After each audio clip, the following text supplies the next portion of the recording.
I will show you how to get the best laughs of your life, the kind that make your stomach hurt and your eyes water. With Pappu and his magical misadventures.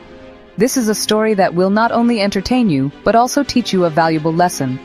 एक गांव में पप्पू नाम का एक लड़का रहता था, सीधा साधा और भोला भाला।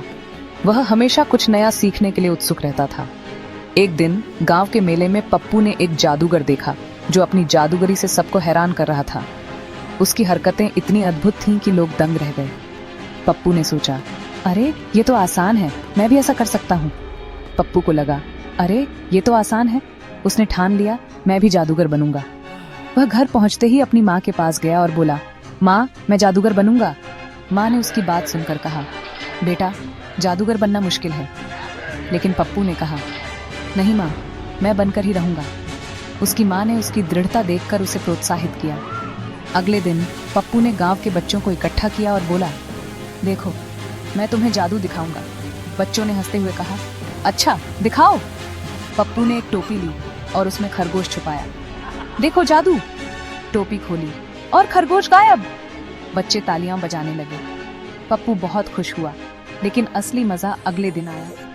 उसने रस्सी ली, हवा में लहराई और फिर गायब कर दी। बच्चे हैरान रह गए। पप्पू ने कहा, देखा, मैं जादूगर बन गया। लेकिन जादू ज्यादा देर नहीं चला। रस्सी वापस नहीं मिली। बच्चे हंसने लगे और पप्पू शर्मिंदा हो गया। उसने सोचा, शायद जादूगर बनना इतना आसान नहीं है।